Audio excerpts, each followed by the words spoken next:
आसानी से मिल जाने वाली दो प्रकार की खाद से आप अपने गमलों के पौधों की ताकत बढ़ा सकते हैं। दोस्तों, सर्दी का मौसम है और इस समय आपके प्यारे फूलों वाले पौधों के लिए यह खाद बेहद ज़रूरी है।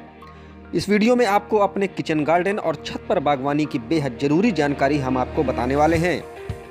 तो ऐसे वीडियो को लगातार प्राप्त करने के लिए जल्दी से हमारे चैनल के लाल बटन को दबाकर सब्सक्राइब कर लीजिए और बगल वाले घंटी के निशान को दबाना ना भूलें, जिससे अपने पौधों की सटीक जानकारी के हमारे ऐसे वीडियो आपको समय रहते मिल सकें।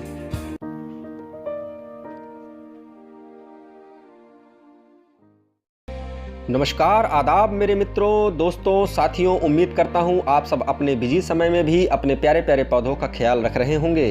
तो दोस्तों, मौसम है ठंडा और समय है पौधों को अच्छी खुराक देने का। पौधों की अच्छी सेहत न सिर्फ हमें खुशी देती है बल्कि वातावरण में भी सेहत भरी हवा भर देती है।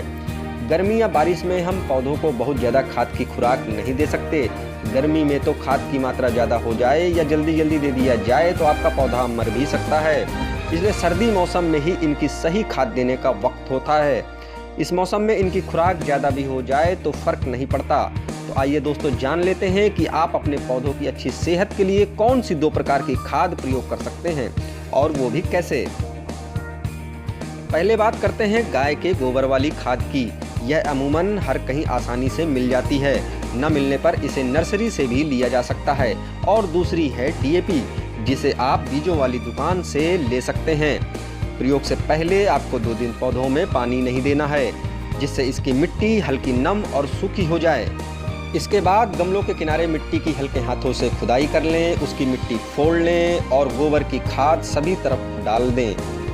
गमले के एक साइड पौधों की जड़ों से दूरी पर 1-2 इंच गड्ढा बनाकर डीएपी के कुछ दाने डालकर उन्हें दबा दें। बस इतना आसान है इनकी सेहत बनाए रखने के लिए। यह प्रक्रिया आप सर्दी के मौसम में 10 दिन से 15 दिनों के भीतर कर सकते हैं। जिस दिन गमलों में खाद डालें उसके 1 दिन बाद अच्छी तरह पानी देना होता है। इस ख्याल के बाद आप देखेंगे कि आपके गमलों के पौधों की सेहत भी अच्छी होगी और वह खूब सारे फूलों से भी लदे होंगे, जिन्हें देखेंगे तो आपका मन खुशी से भर जाएगा। तो दोस्तों, अब मुझे दीजिए इजाज़त और हम फिर मिलेंगे पौधों के बारे में ढेर सारी जानकारी के साथ। सांसें हो रही कम, आओ पेड़ लगाएं हम। प्रकृति से प्यार और दुलार बनाए रखिए। नमस्कार।